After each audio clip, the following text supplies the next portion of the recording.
had people sometimes get triggered what I'm about to say, but people pleasers are manipulators, not maliciously, but they manipulate other people around them so they can feel safe by not being authentic. Because Agree yeah, 1000%. you know what I'm talking about. It's like I agree 1000%. big difference between being nice and being kind. If somebody's Yes. nice, they are very rooted in fear. If somebody's Yes. kind, you could be like, "Hey, Clinton, that behavior was really not cool, man. I think that was fucking wrong, and I'm telling you, I'm being kind because I care about you. Being nice, you'd be like, well, I'm not talking to Clinton. He's really good at jiu-jitsu. What if he hurts me?" It's like, but Clinton was behaving in a way that you don't agree with, and if you don't express it, you store it inside of you. The anger, the rage. What's going on, everybody? I'm Clinton Foshee. Welcome back to the Front Porch Chronicles. And I'm going to get this right for him. His name is Ahren Lynch-Potter. I've been looking forward to this one. This guy does a little bit of everything. He does trauma leadership, conscious sales, nervous system regulation, psychedelic integration. They're all different roads, but they all lead to the same question. Why do you become who we become? Brother, I appreciate you taking the time to come on and chatting it up. Thank you for having me, man. As soon as we met on that discovery call, I don't know how long ago it was, I was like, I like this guy. I want to be friends with this guy. It's cool. Yeah, I'm grateful to be here, man. Always a good vibe with you. You know, for the people hearing your name for the first time, where does your story begin? Well, I was born in 26th of August 1992 in Fremantle, Western Australia. I'm Australian. I moved to Canada when I was 21. My name is Ahren. It's a very unique name. It's A-H-R-E-N. My entire life I've been called Ahren. And I always resented that name growing up. I wanted a normal name. I wanted to be called like Peter or some kind of John or whatever. Just some kind of normal name. And as I've grown older, I'm just grateful I have the name that I have. And where did my story begin? Well, that's technically when it began, back in August 1992. Well, 9 months before that, for being technical. But yeah, man, I'm 33. I live in Canada now. I lived here for 12 years. I have 15 years of sales experience. I didn't grow up with a lot of money, so I wanted to make money as much as I could. And a lot of that led me to thinking that this thing, money, would solve everything. And then probably early 2021, made the most amount of money I've ever made in my life, and I had more anxiety than ever. I was just feeling like terrible, and I realized that the thing I was looking for that I projected onto money, which was self-love, worth, connection, proving that I was enough in the world, wasn't going to be found in, because I told myself, when I make $5,000 a month in sales, then you'll do it. Then it'll be 10,000, then 15, then 20, then it was 25, then it was 30. And the most amount of money I ever made in a month was just shy of 40,000. And each increment, I got more and more anxious and more dysregulated, thinking that it'd be the next thing. And that was around the time when I first stepped into the psychedelic space, got invited to a men's retreat, and realized that a lot of the things I was pursuing in the external world were just projections of things that were missing in the internal world. And took the Being True to You coach training program back in 2023. Still working in finance back then. I was working at a car dealership, making like great money, making like 10 to 30,000 in a month sometimes, working like 5 to 6 hours a day. But my soul was like, you're not supposed to do this. Like every day I would wake up with this sinking, sick feeling in my stomach and then like gaslight myself to go do the thing that I said was good, because it was. Working 5, 6 hours a day, making that kind of money, awesome. Had a great life, traveled, but it wasn't meaningful. It was deep down, it wasn't what I really wanted. And then I was able to walk away from my job in the car industry August 14th last year. I work full time for Being True to You. I'm the enrollment manager there, so I talk to every person that wants to be a coach. That's how I met you.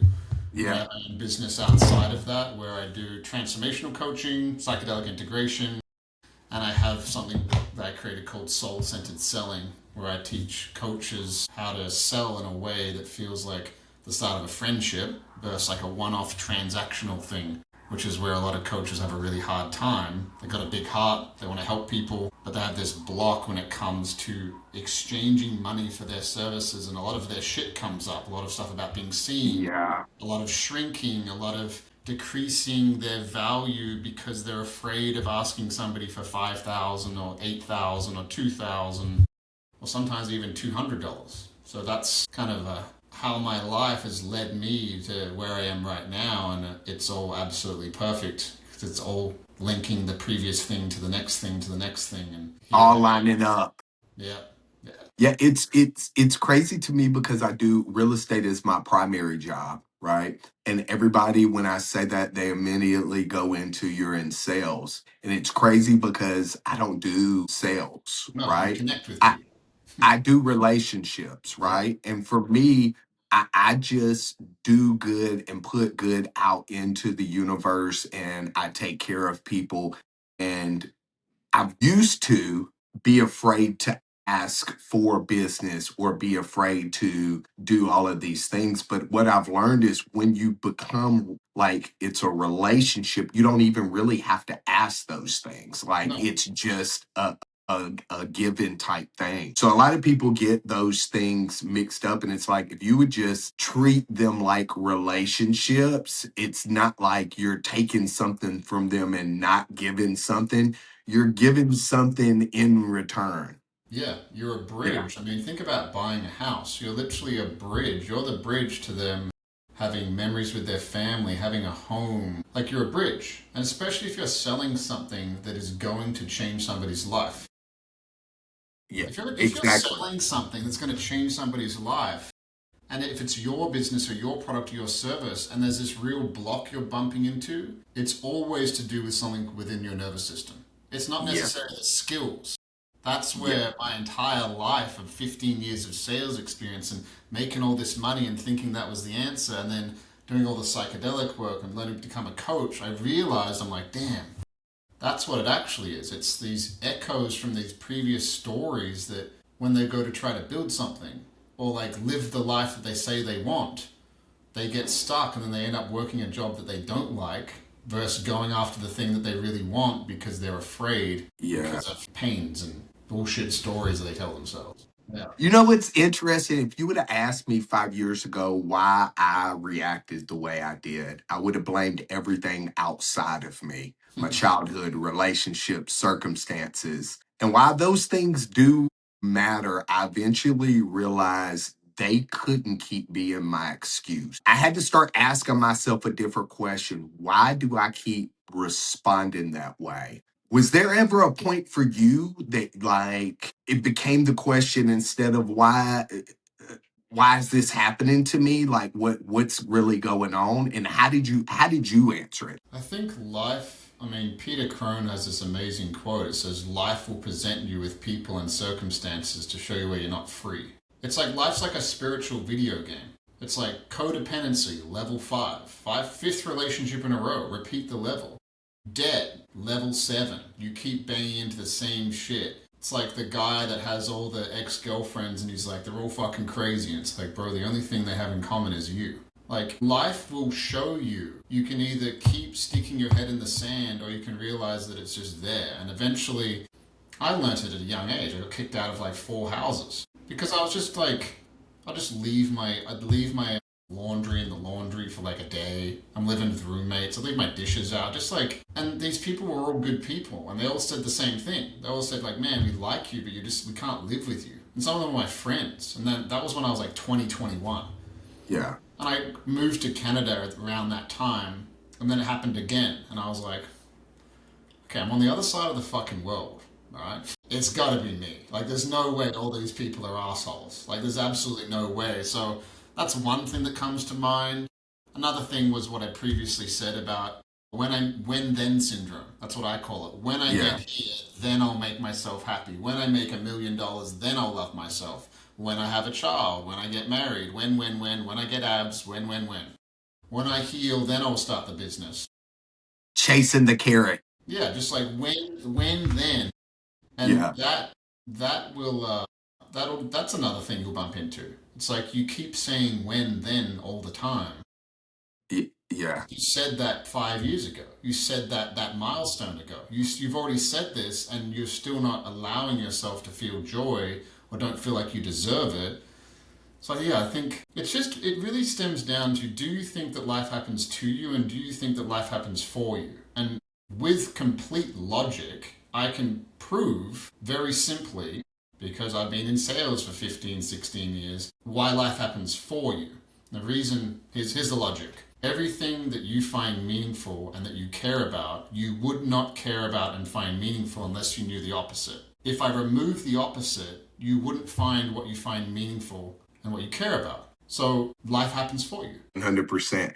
I know for me, the breaking point was for me was I went through my second divorce. And I was like, it was like one of those things you said, like you luckily caught it earlier. For me, it was way later. And I looked in the mirror and I could see myself, but it wasn't my soul. It wasn't me. And I was going through this divorce and I'm like, why is it that I keep getting these shitty relationships? Why is it that I keep, and then it was almost like God hit me with an epiphany and he was like, common denominator, you, Clinton, you. So like I had to admit, like I was toxic.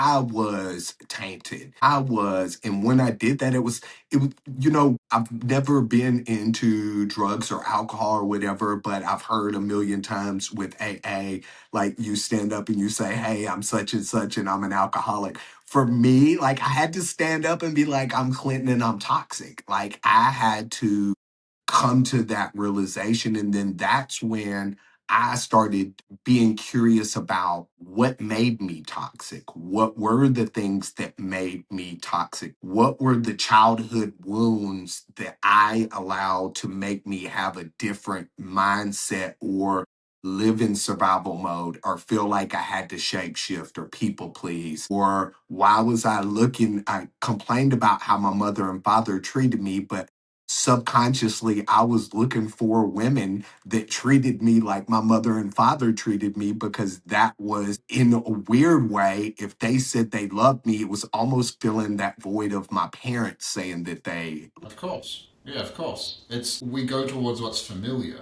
yeah, That's the hardest thing for people to wrap their mind around. Here's some things I'd love your listeners to know about, and it provides a lot of compassion.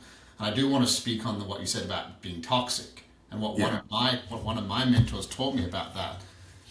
Okay, first thing is your subconscious processes 11 million to 20 million bits of information per second. Your conscious mind processes 40 to 50 bits of information per second.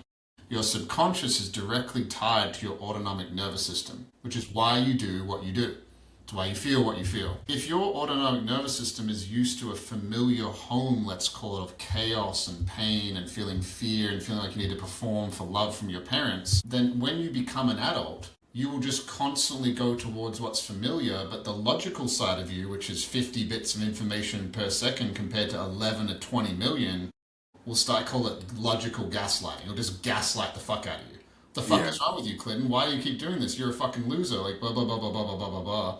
For years, and to escape that, people do drugs and alcohol and sex and gambling and scroll on their phones and whatever, because it's like it's so painful to live in that reality that they just want to break from themselves. Therefore, the addiction, whatever it is the solution to the problem, which is what I just described. And in the journey of creating a new familiar, which is what you've done, what I've done, the old familiar would be like, where the fuck do you think you're going? It's like it's like yeah, it's like a fish that grew up in a fishbowl full of yeah, algae, gunk, and dirt, and then you try to put that fish in a new fishbowl full of clean, beautiful water. It's going to freak the fuck out and wants to go home. yeah, But it's like, but home's hurting you. It's like, yeah, but it's familiar. Second thing I wanted to say about toxic is, I remember I went to this first or second men's retreat and we were talking about toxic masculinity. And the man running it, Mark Correa, wonderful human being, great man. He was like, what if we change the word to immature? Because that's what I've found what it really is there's men and women that are stuck at immature levels of consciousness that when they are adults is what we call toxic, because it's like a little boy. It's like a little boy being like, well, I want you and you do this, and if you're gonna hurt me, I'm gonna fucking hurt you back. It's like that's what 5-year-olds do. And I was like, damn. And he said it's a lot more all encompassing, because it's a lot more loving and compassionate towards yourself. Instead of being like, I'm toxic, it's like, no, you're just immature because you probably had immature parents psychologically that couldn't help you maturate or mature. Therefore, parts of your consciousness get stuck at certain levels, and then you're a 40-year-old, 50-year-old man, and you're like, the fuck is wrong with me? It's like you haven't matured because you've never had examples, you didn't have anybody to teach you, and the very pain or the anxiety or the depression is your consciousness messenger trying to get you to then go back and mature yourself. 100%. So this Yeah. is funny that you say this, because I've had a lot of conversations with people about this lately and with healing. And like, I actually was talking to somebody about this yesterday, and it was like, it's weird because I'll be 49 in November. But as I heal that inner child and continue to work on healing those inner child wounds, it allows me to see the delusion of my mindset. And the more that I heal, the more that that little inner child of me was not taught all of these relationship building and all of these things. So now I'm like 49 years old. This sounds super crazy, but it lines up exactly what you said. Now I'm like this 7-year-old kid, this 8-year-old kid in a 49-year-old body, and I'm learning what healthy relationships are. So like, I'm inquisitive, I'm inquiring, I'm asking questions and all of these things. So like, now when I date or when I whatever, I'm like, hey, look, I'm gonna be honest with you. I'm doing a lot of work. So I'm gonna ask you questions. There's gonna be inquiries. It's not that I'm questioning you or whatever, but I'm learning. Like, I'm Yeah. literally learning on the fly. So Yeah. what you said, like 100 lines up with exactly kind of where I'm at in the process. Yeah, but like it's beautiful that you're humble enough, and it takes real humility to realize, hey, like parts of me, and that's why we say to people, you're acting like a child. It's because that hurt part of you will hijack your consciousness because it hasn't been given what it needed 40 years ago, 30 years ago. So what I do when I coach people, it's just like I just find those spots, and then there's always emotion. There's like a bubble of emotion. I call it going from being a dam to being a river. Like there's all Yeah. these little bubbles of emotion that get stored over time. And the reason why we become children sometimes or react like children is because there's parts of us that activate to try to avoid pain.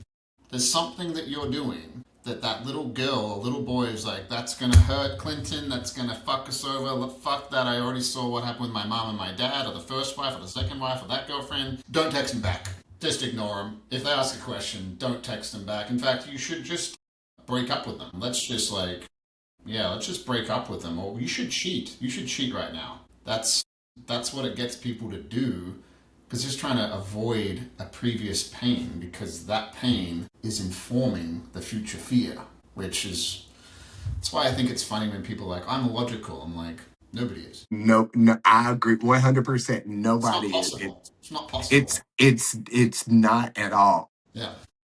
I think trauma has become one of those words that gets thrown out around so much. And people either tune it out or they think, well, nothing really happened to me, so I guess I don't have trauma. But everything that I've kind of learned is it's not always about what happened to you. And this is what I'm learning more and more. Sometimes it's about what never happened, right? The encouragement you never got, the Yeah. safety you never felt, the love you were always trying to earn. How do you help people understand that? Just honestly, just by identifying what they are currently experiencing in their life. Their Yeah. soul will show them through what they feel disconnected around and what they feel connected around. For example, if they feel connected to somebody which logically they know is hurting them and it is confusing them, well, they will just, there it is. If they are having a hard time receiving love, they're like, hey, everything's awesome. I have the most perfect family. My kids love me. My wife loves me. But I don't feel any of it. It's like, well, life is always showing people. It's like a video game. It's literally like a Yeah. video game. It's like, hey, where are you stuck? Yeah, I keep banging into this level, and I just I can't get past it and I feel stuck. It's like, cool. That's the thread you start following. So here's another thing that I've realized coaching people is the body doesn't lie, but the mind does. So what I Yes. mean by that is I'll be talking to somebody and they might be like, yeah, I'm over it, like I don't care, and I'll just be like, hey, just stop there. Like, I just want you to take a few deep breaths. What's your body doing when you're saying this? Because I can tell. They're lying to themselves, but they don't think they're lying, and then they're like, oh, I feel like this real tightness in my chest. I would say, especially, like, there's some things that you'll feel grief the rest of your life. Like, your body will tighten up just because it can and it will. However, if it really tightens up and there's really something there and you're saying, I don't care about it, your body is like, that's not true. You do care about it because the body won't lie. But a lot of people are so disconnected from their body that they project onto their body what they do in their mind. And what I mean by that is, say they got a sore knee. Why the fuck would your body give you a sore knee for no reason? Like, you know what, Clint? They were just gonna fucking piss off Clinton because he's annoying. So it's gonna give him a sore knee. It's like, no, like that's not what the body does. It goes against the objective laws of the universe, which is like, to every effect there's a cause. The law of cause and effect. If I got a sore knee, something structurally is going on with the knee. And the next level of that is you've tried absolutely everything. You've tried all the massage, the therapy, the rolling out, the everything, the chiro, everything. It could be emotions. It could be emotions. I've, like, for example, every single person I've ever worked with that had a really unstable, unsafe, doesn't know what safety feels like. It's one of the questions I ask people. Do you know what it feels like to feel safe? And sometimes people are just like, no. And when somebody asked me that, I said no, and then I immediately started crying because I was 30 years old and I realized I didn't know what it felt like to feel safe. Yeah. All of them, all the people I've ever worked with, unstable, unsafe childhoods, all of them lower back issues. 100% hit rate. And it's like, well, why is that the case? And then I started learning a little bit about the chakra system, and you look at the root chakra, and the root chakra is safety, survival, stability. So what I've found working with people is the physical and spiritual pain, that's their version of the video game sometimes. I'm going to say sometimes because there's no, everybody looks for black and white answers in this. Is it this or is it that? It's like, no, stop, that's the mind. Like, Yes. that's the mind and the body, that the body and the soul don't play like that. It's not black or white. It's not this or that. But it could be emotions. It could be deep emotions. Like, I have one client, 9 out of 10 pain when I first started working together. I was looking at spinal surgeries. 3 out of 10 now. Still has issues, but like, we had massive somatic releases on Zoom calls, like on a computer. I've never met him in person. Full-blown convulsing, shaking, releasing a lot of this stored energy in his body, and the pain physically started to subside. I've seen that many, many times. And they think it's strictly a movement protocol or strictly like a chiro protocol or their spine's out of alignment. The body communicates to us through very beautiful, interesting ways, except most of us are so, we've kind of too sciencey. We've kind of gone away from the mystical and that's what medicines like ayahuasca will do. They'll be like, hey, you're a lot more than what you think you are. You're not just a little meat suit. 100%. I know for ayahuasca, like going into ayahuasca, I had a lot of trauma done to me. And so when I went into ayahuasca, I was kind of nervous, to be honest. I Of course. probably scared, probably super scared. And it wasn't scared that like I was scared of the medicine or I was scared of throwing up or purging or whatever. I think I was scared really of what else could come up because I've got like some pretty horrific traumas. And then it was like ayahuasca revealed it's like how you said the knee hurts, and sometimes we think it's the knee, but it's not the knee. It's something in the leg that is too tight that is causing extra pressure on the knee. And Yeah. so for me, I was looking at all these traumas, and yeah, they played a big part, but I looked at wounds, like, and that's what it really revealed to me was things that I was doing, like trying to overly compensate with everything, looking for that love and admiration that I wanted from my father Mhm. specifically, Yeah. right? Yep. And so what I had to do was kill off those versions of me that felt like that I had to win another title, or I had to train whenever my body is torched, because if I take a day off or if I don't do this, then I'm letting him down. And it starts off as me trying to please him, but eventually it turns into me trying to prove to myself. Mm-hmm. Right. And at some point in time, I had to cut off that energy tie with my father and release that. But then it was like me versus me. Right. So it's like I cut off the knee injury, but it was like, oh, the leg injury is still there. So like I'm still working on the feeling of that there isn't a me versus me, that like you do what your body is telling you is the right thing and listen to that and not the mind. I think you hit the nail on the head when you were talking about the mind will psych you out Yeah. every single time it Yep. will. Yep. Speaking of training, Oh, sorry, you go. no, go ahead. What? I was gonna say, like, even the term me versus me. Think about that, right? If you're versing somebody else, say if it was me, say you and I were doing jiu-jitsu together and it was a Yeah, match competition, and it's you versus me. Well, somebody wins and somebody loses, don't they? yeah. What about you versus you? I mean, Do you see what I'm ultimately, saying? Do you see yeah, somebody loses and somebody wins? What if there is no you versus you? yeah, Like, what I mean by that is, why does somebody feel like they need to fight? I've worked with a lot of men, they're like, it's a fight, it's a battle. I'm like, what if you stopped fighting? They're like, that behind that is the question. Like, what is the fighter protecting? What are you protecting? Oh, me versus me, I've got to fight myself, let's go. It's like, who are you protecting? Who are you fighting? Who are you trying to prove it to? And you already know this, like, you're already exploring it. yeah. You're already in it, and it's just, yeah, I just wanted to bring that up because a lot of people say that, and I'm like, I'm not in a fight against myself. I have this, I'll share it with you and the listeners. It's one of my favorite tools I use with myself and people. So I'm 33 right now. Yeah. I'm only 34 in about a month. And I have this exercise, I call it the round table. Imagine you walk into a room and there's a little corridor and you open a door and there's this round table, and every single year you've been alive is sitting around this round table. Every single one. I walk in and to the left there's the baby and to the right there's a 32-year-old version of me.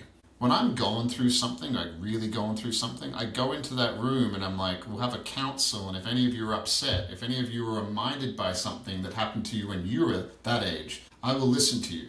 But I'm the captain of this ship. I'm the one that is living this life now, and eventually I will sit to my right. And then there'll be the 34, 35, 36, and whenever it ends is whenever it ends. That exercise, especially when we're upset about something or something's going on, is a very vulnerable story, if you're open to hearing about how I discovered this. Yeah. So, it was about 2 years ago, I was texting with my mom, and I posted something on Instagram because I was trying to build my Instagram or whatever, and I spelt something wrong. And my mum sent me a message, and she's got a creative writing degree. She's an amazing writer. She's awesome. Yeah. And she said, oh, you spelt this thing wrong. And I remember reading it, and I felt so angry and so triggered. It was like 10 p.m. at night. I was just like overwhelmingly angry.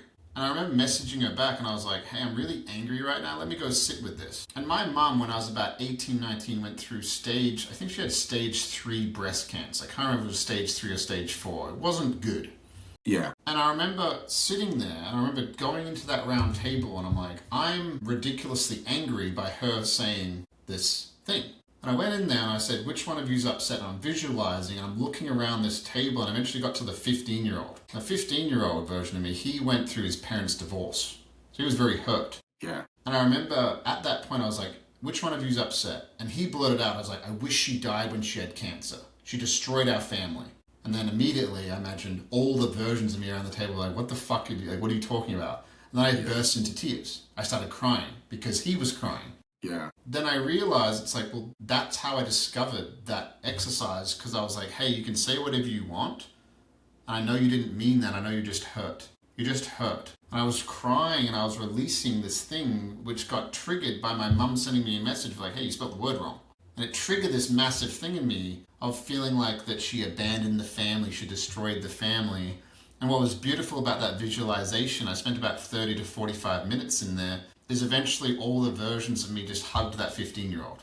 they hugged him. They're like, dude, I know you're in pain. I know it feels like your family got destroyed. But if you look at all the other versions of you, because of you, you've become the very man that you needed. That's the beautiful thing. And that's what you're doing is you are becoming and have become the very version of you that you maybe wished your father was.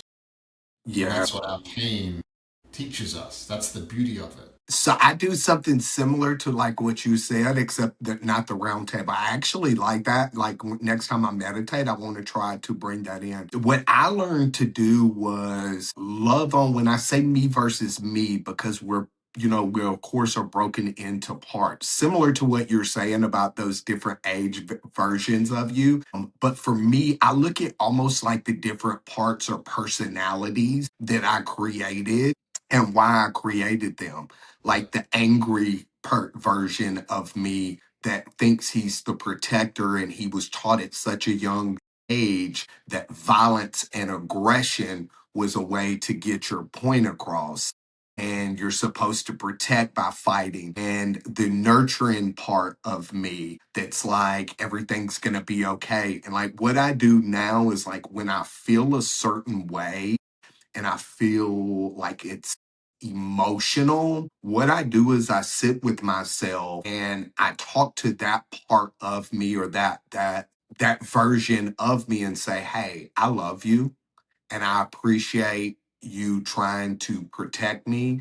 I appreciate what you're trying to do, but I'm here and I'm worthy and I can handle this. So I love you. I appreciate you, but your services are not needed right now. Yeah. I promise you, and ultimately we, because it's a part of me, Yeah. got this." Yeah.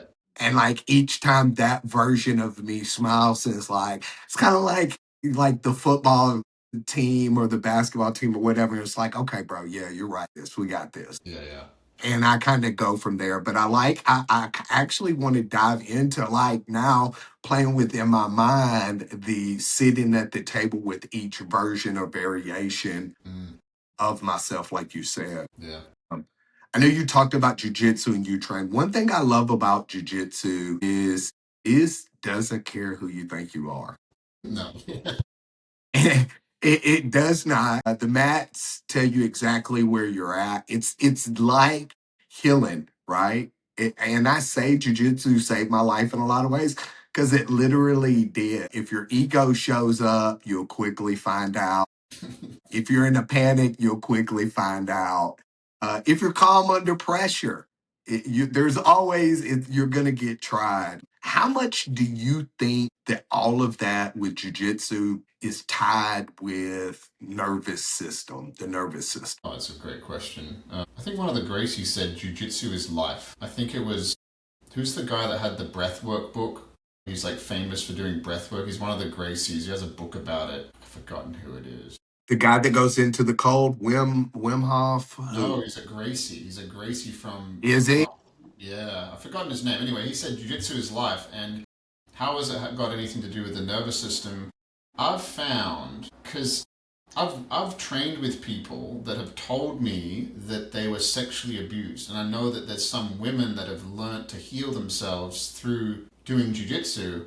I actually have a book somewhere that says jujitsu, using jujitsu to heal trauma. Yeah, For somebody that's, for example, has been sexually abused, what it allows somebody to do is be in close proximity. And if we talk about intimacy, there's obviously sexual intimacy, but a lot of people are not really aware because maybe they've never learnt about it, that violence is intimacy too. And men know this, especially when they've been fighting each other or there's a bond. There's a bond that occurs, and that's why you see UFC fighters hug each other at the end. They're like, they shared an intimate moment that until you are in that experience with somebody else, you don't really understand. But maybe you had a fight with somebody when you were 15 and then you slogged it out, and all of a sudden afterwards there's this connection that you have with each other that you have forever.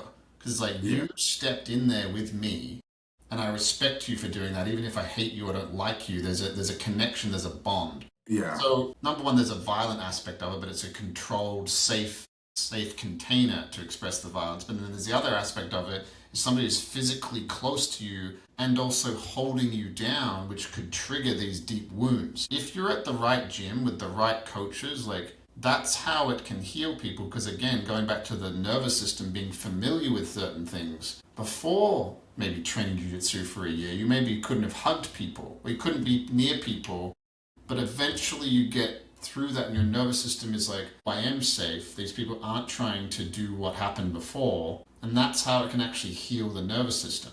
For me, I got bullied a lot growing up, so the reason Yeah. I was a people pleaser, I've had people sometimes get triggered what I'm about to say, but people pleasers are manipulators, not maliciously, but they manipulate other people around them so they can feel safe by not being authentic. Because Agree yeah, 1000%. you know what I'm talking about. It's like I agree 1000%. big difference between being nice and being kind. If somebody's Yes. nice, they are very rooted in fear. If somebody's Yes. kind, you could be like, "Hey, Clinton, that behavior was really not cool, man. I think that was fucking wrong, and I'm telling you, I'm being kind because I care about you. Being nice, you'd be like, well, I'm not talking to Clinton. He's really good at jiu-jitsu. What if he hurts me? It's like, but Clinton was behaving in a way that you don't agree with, and if you don't express it, you store it inside of you, the anger, the rage, all of that. So for me, learning jiu-jitsu allowed me to feel safe in the world. So I've been training pretty consistently for about 5 years now, and I've been a blue belt for about 4.5 years. I don't really have, like most human beings, if they wanted to grab me, I don't feel afraid. Yeah. And knowing that gets rid of this feeling when I will go out in the world I need to prove anything. It's like I've had some men be like, "Do you think you could beat me in a fight?" I'm like, "I have no idea. If you hit me in the right spot, you would win." But it's like, well, if we grappled, I'm like, "Of course I'd be." Have you ever had any training? They're like, no. I'm like, well, it doesn't matter how angry or how powerful you think you are. It's like if I've played basketball for 5 years and you've never played basketball, it's like, "Do you think you could beat me?" I'm like, "Have you ever played basketball?" No, but I sure fucking love shooting threes when I get mad, dude. When I get red, buddy, I'm just fucking alley ooping, shooting threes. It's like, no, it's a skill Yeah. set. It's like a Well, skill. So it allowed me to feel safe. I don't go out in the world. I'm not in groups of other men now where I feel like I need to prove through my accomplishments or the way I look or whatever. That's the thing it gave me. Not that I've ever even used it outside of the gym. That's yeah. that's how I think it can really help heal people's nervous system. And another aspect of jiu-jitsu is you're in a community of people, which is the greatest technology humans have, is gathering with other humans. That's why the worst thing you can do to another human being outside of the death penalty is stick them in a box by themselves. Solitary confinement is the worst punishment on earth outside of the death penalty. So what's the opposite of that is gathering in community, and that's what it gives you as well, is you're doing something and trying to get better at something with a group of people that all are voluntarily wanting to be there and get better at something. It's not like work, we have some fucking idiot that's like, "Fuck this place, man, I don't want to be here," like some negative Nancy. At jiu-jitsu, it's like, well, don't come then. Like, you don't really get that, yet people are trying to get better at something. So it's a positive environment. And then you got the exercise aspect of it too. And then you've got the feeling safe and protecting yourself aspect of it. And then you've got the achievement aspect as you get stripes and belts. It's like, there's not many things that combine all of that together. There's actually nothing that I can think of that combines all of those things together. Even striking martial arts, there's a different energy to it. It tends to attract a different type of person sometimes. Jiu-jitsu is by far, in my opinion, the most beautiful sport because it does so many things for you. I know for me, I've been training almost 15 years. I had Wow, 4 stripe on my brown belt. Right before a car wreck 6 years ago, I was due to get my black belt. Had a car wreck, couldn't train 6 years. damn. Said I would never come back. I ended up coming back a couple of months ago. Welcome back. I'm glad you're back. Thank you, brother. But it taught me so many things. I think, first of all, I was sexually assaulted as a kid. And so being in guard, absolutely, when I first started, absolutely I felt like I was losing or that like I was going to be taken advantage of. And I know that sounds really crazy to the outside people, but when you're sexually assaulted, it kind of warps your brain in a way. So like when somebody got in a dominant position or whatever, I would freak the fuck out. Yep. But over time, as I saw that my training partners and the people that were there, like you said, were wanting to be there, and it was an iron sharpened iron thing, I became more comfortable. And then when I moved out to Southern California about 8 years ago, I had won worlds, I had won Pan Ams. I was very good at takedowns. I was very good. I had done some judo, but I was just backwoods Alabama, hog tying people. And so I was good at takedowns. But when I went to Gracie Baja headquarters, Philippe Della Monica is the professor I train under. When I came in, he was like, no, pull guard. And he made me pull guard all the time for an extended period of time to where I built my guard game up. And what that did was not only did it make me really good at my guard game, but it killed the ego. And it killed that constant needing to be in a dominant position or feeling like I was in a dominant position or whatever. And it allowed me to see that when you get in a bad position, sometimes you're going to get your guard passed. Sometimes you're going to get submitted. But like it allowed me to evolve, not just in jujitsu, but like as a man, Yep. and as a person, not to mention like the physical aspects of it. So it's completely changed how I think, how I maneuver in life, and who I align with. Because it's like you said, when you go to jujitsu, if you don't want to be there, people aren't going to go. Like they're going to let their memberships lapse or whatever, right? So now when I go into the workplace, when you do have a negative Nancy or whatever, walk away from those type of people because I've become so used to iron sharpens iron, and we're here to build. Yeah, bad shit's gonna happen, but you know what? We strap on our boots and we fucking work through it together and get through it. So I can't begin to say what it's done for me, but it's completely changed how I look at life. Yeah. Yeah. Another thing that's changed how I look at life is psychedelics. Oh, yeah. And I think one of the biggest misconceptions is people hear these stories and they think that the medicine changes their life. For me, that wasn't my experience. For me, it was more like someone finally turned the fucking lights on Mm. in a room that I had been avoiding. It was like that one room in the house that nobody really fucking goes into or whatever. And like you finally flip on the lights. Yep.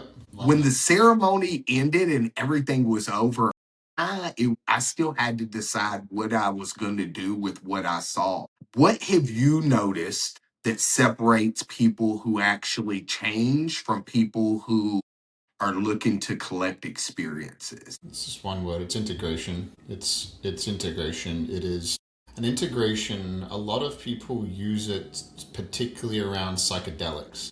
I don't believe it's integration is a lifestyle. Yes. Integration can happen after you have a child. It can happen when your mother dies, when your father dies, when you go through a divorce, when you have a fight with your child that's a teenager. It is constantly, life's constantly giving you an opportunity to integrate. The people that I've found that actually allow these medicines to help them remember. I use that terminology very intentionally because if you're healing all the time, like for example, I broke my arm when I was 13 going down a hill in a shopping cart, right? Broke Yeah. my arm. Is my arm still healing? No. No. Do I have a permanent deformed bone in my arm? Could you tell if I died? Yes. What if we, because I've said this to people, I'm like, hey, have you ever considered what it'd be like to be healed? Like, no, I've never really thought about that. I'm like, well, if I'm healing all the time, the ing is the problem. The ing implies that I'm broken, that there's something wrong with me. I don't think there's anything wrong with anybody. I think people have created certain patterns which are not based there. Trauma is not what happened to us, it's what the story we created inside of us based on what happened to us, which is always it's some version of I'm not enough, I'm not lovable, there's something wrong with me. That is the core wound of humanity. All humans have the same wound at their core, which is some kind of disconnection from love. There's something about me that makes me broken, blah, blah, blah, blah, blah. And to escape that feeling, one person might make $300 million and the other person might never leave their house, but both of them say they are ruled by anxiety, right? So Yeah. what's the difference between people that really do the work and remember. And I call it remembering. You're remembering. You're remembering that behind all of that, you're awesome. And you just created these things because you went through certain events that you had to create these things to fit in with feeling like you had to perform for love or get your father's love or your mother's love or showing the world that what that person said isn't true. I've heard stories about parents telling their kids that they never wanted them, that they're a mistake, and blah, blah, blah. And then they live the rest of their lives trying to prove that that's not fucking true. But underneath that, that was just a hurt person that said something to you, and then you created a story and was like, well, that's going to be my fucking personality, and I'm going to die on this hill. And when you dissolve those things, what's underneath that is just love. But the integration of that, it's all about action. The language of the universe is action. Well, There's this whole spiritual space, and I've been there, and the reason I can make fun of it because it was me, where you start pontificating and we start doing all this like fluffiness, which is there's nothing wrong with like talking about the universe and all these different things and God and one consciousness and different dimensions and past lives, and there's nothing wrong with that. However, most spiritual people say I'm a soul having a human experience, right? And then they don't actually do the very thing that they came here to do, which is have the human experience, which is a sober state. So they keep going back to the soul experience. They're like, oh, I don't feel like I'm a human. I want to go back and do ayahuasca for the 300th time. Brother, like you're not here to do that. You're here to have the human experience, and you say it all the time, but you are constantly trying to seek the mystical experience, which you are rejecting the very thing that you say your soul came here to do. yeah. Which is have the human experience, which is like I've had so much grief. I've had the best and worst year of my life. It's almost like my consciousness is stretching really far one way, like multiple suicides, like just really heavy stuff. Yeah. And also the best year of my business, traveling around the world, and it's like dancing between the polarities and not shutting it down and not being like I want to fucking mine was drugs. It's like I want to do something. I still smoke a little joint every now and then sometimes, but I catch myself to be like, you know what, like you're trying to regulate yourself with something external. The human experience that I believe that we came here to have is to feel it all. I think the purpose of life is to feel. Yeah. And the more sensitive you are to feeling, the more depth and width of feeling that you can participate in without closing it off or without, oh, I'm just feeling so unaligned right now. I need to go do another ayahuasca experience. It's like, if you've done 300 of them, my dude, like, Yes. I hate to be the bearer of bad news, and I hope I don't hurt somebody's feelings. But if you're doing it that any ayahuasca, any medicine, you're doing it that much, you're seeking something different than healing. And at that point, you're using this medicine no different than you're using alcohol, sex, cocaine, yep, the yep, cocaine, all of the things that we talked about. It becomes that same thing. And so it's like, since I've gotten into this space and like I kind of am learning from and meeting people, I kind of have, and I don't want to hurt some people's feelings, but I've noticed that there are some people who are so addicted to the experience that they're not actually doing the healing. And what happens is they almost subconsciously create more drama or shit in their life just so that they can have something else to work on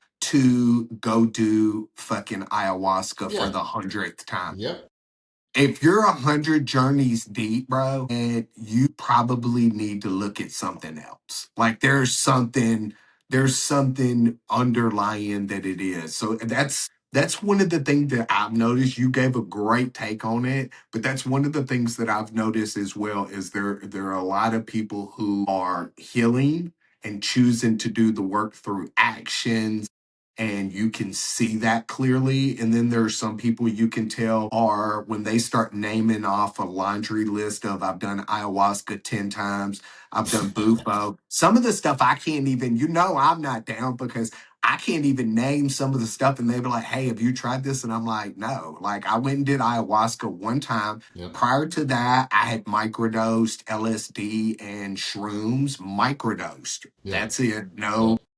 And I went and did ayahuasca one time and I contemplated, we're doing another retreat. I contemplated doing it again. And I was like, and I really sat down with myself because I didn't want to be the person that was collecting experiences. I wanted to be the person that was continuing to heal. So I was really torn between, do I want to do this again, or do I feel like I'm doing this because I have to? Yeah. And so I sat down in the parts of me, I sat down and was like, hey, I did a checklist and I was like, okay, these are things that we worked on last time.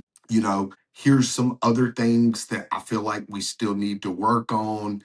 Do we feel like these are things that we can work on like without medicine, or is this something that maybe the medicine's going to open us up? And I think for me, I came to the realization that like, hey, I think that going another time and working with the medicine again to see if there's anything else underlying is something that I'm willing to try and do. But again, I'm not trying to have a checklist of every psychedelic that I've trained with. At that point, I don't think It's that's an really ego thing. healing. It becomes an ego thing for people. They're like, I've met them. They're like, Yeah, here's the thing about the people that do it a couple of hundred times. If you're training to be a shaman, for sure. If you're training to be in yeah, that space, like there's people I know that are like legit that have done it hundreds and hundreds of times, but they're developing a relationship with basically an entity that helps people heal, but also has their own agenda at times and will trick you. I've yeah, heard this one woman, the medicine said, go get a divorce. And she went and got a divorce, and she came back to the medicine. Her life was falling apart. Oh, I listened to you. I went and got a divorce. Oh, I was just seeing if you'd actually step into your own power, or you'd listen to external things like you had your entire life. Boom. She didn't want a divorce. She didn't want a divorce. She was waiting for somebody to tell her who she was in her life, and maybe grandmother will tell me who I am. It's like, no, they will test you at times. Like I've heard stories like that. It's testing you to be like, actually, no, I'm a powerful soul too, and that doesn't feel true for me. And there's a dance there where people like surrender to the medicine. Yes. And also understand that you are powerful beyond measure and you can have conversations with these beautiful teachers. And when I step into that space now, I'm like, I'm a student. I'm a student. And what do students do? They're going to ask questions. They might even disagree with the teacher sometimes. And if you can explain to me in more depth, then I can understand, I can learn. I want to learn. But if you're going in there, it's like, you are my God. I will do whatever you say. yes, That's really dangerous because you are outsourcing your agency to something mm, outside of yourself, which is the yes. very problem in the first place. 100%. That was part two of what I was going to say is the problem. People put the medicine on a pedestal and they act like it is this thing to worship and we're supposed to, and that it's going to give you what you should do in your life. That's not what it does. What it does is it reveals to you your own patterns, your own things that you're doing, and those things, how those things came about or whatever. It's a teacher, Yep. and teachers don't tell you, or they do, but they're not usually the best teachers. The best teachers usually foster who you are and let you evolve into what you're going to be. They don't tell you what you are or what Yep. you're going to be, Yep. because at that point they're taking your autonomy away Yep. and you're having somebody tell you what you're going to be. And then what's going to happen is later on, you're going to be like, I hate this. Why the fuck did I listen to them? I shouldn't have listened to them every single time. Right. And that's the lesson that it's trying to teach you. Yeah. I had One. a I had an experience with ayahuasca which was so powerful, and a very similar experience. It was like you're gay, and I was like, I'm gay. I don't think so. I've never been attracted to a man. Apparently, this is a very common experience for men. What it was for me, it was a deep pushing away of femininity within myself.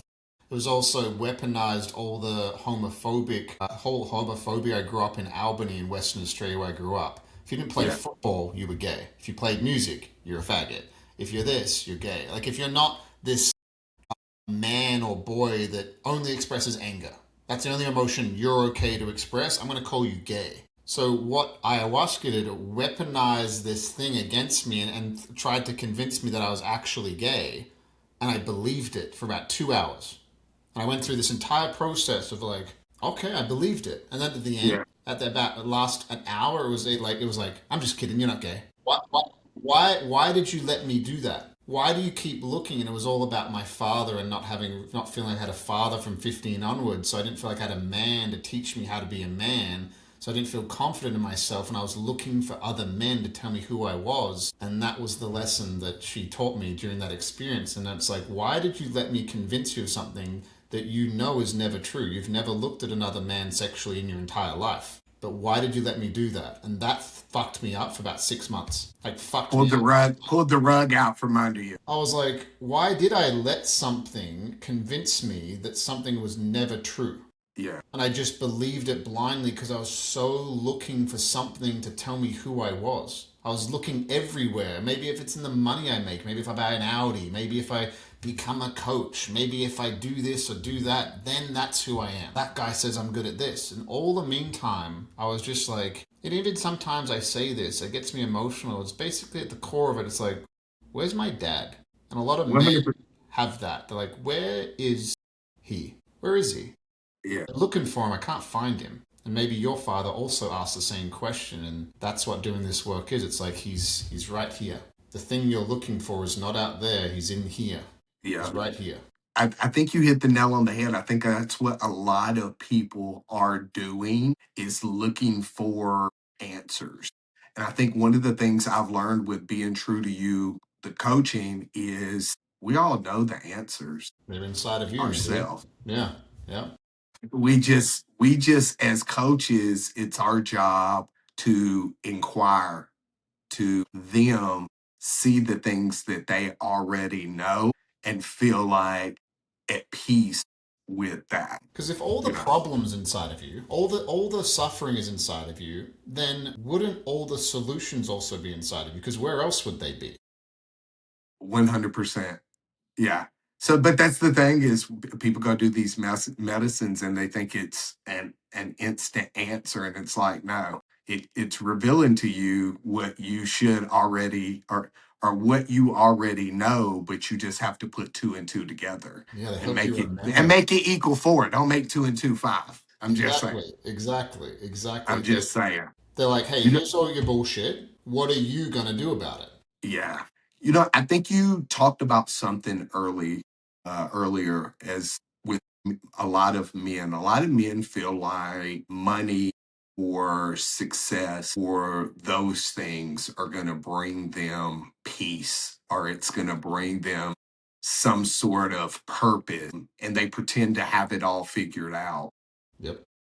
What do you think about that, and kind of where we're going as a society with in men specifically? I think that men define success in a very narrow lens.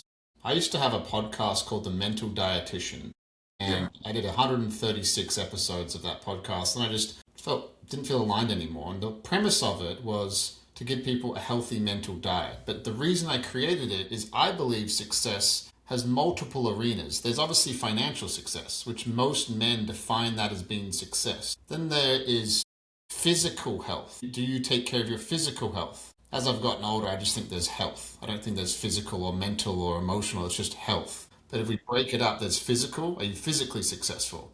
Are you emotionally successful? Are you relationally successful? And are you spiritually successful? Most fucking dudes out there are one or two max. The men that I respect are all five. I know men that are multi-millionaires, have great relationships, are spiritually connected, they really know themselves, like they're just holistically successful. And I think as a society we are moving towards that direction. Like you got people, for example, you got Dustin Poirier. He's obviously suffering right now, and he's openly saying he's like, I'm struggling, alcohol's not the answer, I am seeking help. It's like awesome. Conor McGregor went down to Ambio. A lot of people Yeah. don't know that. Conor McGregor did Ibogaine. He went down to Ambio and he did Ibogaine about a year and a half ago. Whether or not he wins this weekend in his fight, it's not the point. It's not the point. It's when you watch interviews with him, he describes his life. It's like being on a tightrope. He's like, this is really fucking difficult. And a lot of people judge people like that. if you threw 300 million at most men, all their cracks are gonna show. Like all the women in the world suddenly want you. Are you strong enough of a moral character to say no to all of that? What about all the toys, all the things, everything? I think as a society we are slowly moving towards prioritizing peace because we've seen the other thing doesn't work. The massive example of that, the massive collective shadow of that is this whole Epstein thing and these elites and these really wealthy people. Because when you give everything to a human being, their tastes start to become more extreme. They start becoming more extreme, and that's the shadow that a lot of people don't even want to talk about. It's like, well, I could never do that. And it's just like, yeah, I'd like to think never, ever, ever too. However, when these people are like, oh, she's 20, it's 19, it's 18, and then they start going down this path, which is gross and disgusting, and yet it is the collective consciousness, it's an echo of what happens as people start getting all their basic needs met and start going way past their actual soul. They're disconnected from their souls. That's what happens with these extreme things. And as somebody that was once addicted to porn, I noticed when I was addicted to porn, the kind of porn I would watch got more and more extreme because I'm feeding this dopamine loop in my head. And then people start combining violence with that. And now they're in a really disconnected place within themselves. So we need to go back and define what is success. And if we could define that, beautiful. Beautiful changes. I think you hit the nail on the head. I think it's multifaceted, and I think one feeds into the other, and they all interweave. I think I agree. I think a lot more men, and that's really why I wanted to start doing this podcast, was to have these conversations that are uncomfortable to some people. For Yeah. some people, we a lot of times we get caught up in this woe is me, or we feel like that we're unnormal or that we're the only one that's struggling with this. And the more that we have conversations like this and we talk about success, what it looks like to be successful beyond just monies or hoes or cars or all the bullshit, right? Actually being spiritually grounded, emotionally grounded, putting good out into the universe. I think that becomes an iron sharpens iron. And I think as addictive is negative energy is, I feel like positive energy is the same. Yep. It's a yin and a yang. And so the more positive energy we put out there, the more it starts to catch that whirlwind effect and it becomes bigger and bigger. So And men we I, meet are the men. I wanted to add the only thing that really changes is like the feminine side of consciousness, the collective women are so fucking tired of men's bullshit. So like deeply tired. yeah, The only thing that is really going to change that is other men. And it starts off with little things like when you're around your friends and one of them is objectifying a woman based on her body parts. What that tells me about them, there's nothing wrong with like, man, they're beautiful. There's nothing wrong with that. But when it gets to like this gross, you know what I'm talking about. We all know what I'm talking yeah, about. I've locker room participated in talk. Yeah, locker room talk. What that tells me about somebody is if you can reduce somebody to their body parts, you also do that to yourself, which it tells me without even saying it that you're probably spiritually disconnected because you're identifying another soul as their body. You're not looking at them as another soul. Because if you did, you probably wouldn't say that. You probably wouldn't communicate in that language. It also shows me that you're immature. The yeah, men that I respect and love being around, they would never say that. They might be like, she was gorgeous. She was yeah, beautiful. Man, she had such a beautiful figure. They're not going to say like gross, disgusting things. They'll still appreciate the beauty of another human being because we're men. yeah, Women appreciate men. They see a good looking man, like, wow, look at that guy. It's just a natural human thing. But like that's where it starts of being like if somebody says stuff like that, it's like, man, that's not cool. Like I don't yeah, find jokes about cheating on your wife or your girlfriend and going to strip clubs and seeing prostitutes. Like I don't find that funny. And if you do find that funny, the kind of people you're hanging out with, the reason why some of them find it funny because some of you motherfuckers are doing that. Yeah. That's why you think it's okay to make that joke. And if you make that joke around me, you're going to get real uncomfortable because it's not funny. It's gross. Yeah. Yeah. And who you align with, like you said before, integration, Yeah. right? Who you align with, who you take into your life, who you exchange energy with is so fucking important. You know what? You know how many of those conversations, like you just said, that I need to have usually? Zero. You know why? Exactly. Because you Because don't I hang out don't with fucking, it doesn't, I don't hang around people that do that. them. Yeah. The old me would foster that type of mentality, right? Same. Because I Yeah. felt like that was the type of thing, or that was the thing that I had to say that was going to make people like me, or I had to say these, I had to sleep with X amount of women because that was cool, or Yep. hey, look at what I can do. And it's like, now, bro, I don't, to me that stuff isn't, it's not really cute, and I walk away and I will have no energy for to even try to explain to you, because at the end of the day it's not my job to explain to you. It's just I'm going to let my silence do the talking for me, I love it. and you will get my silence, because it's like, bro, that's not the thing. Yeah. So, you know, bro, I want to appreciate you coming on. Thank you for sharing your story, your perspective, and your heart. I truly appreciate, from the first time we met, we completely aligned, and this conversation just solidified what I thought from the beginning was you're a super solid dude, Thank you. and you know I appreciate it. I'm gonna have all your links to your social medias and stuff in the link. And as always, thank you for spending some time with me on the front porch, bro. My pleasure. Thank you for having me, man. Right Thank back you, at brother. you. I appreciate you.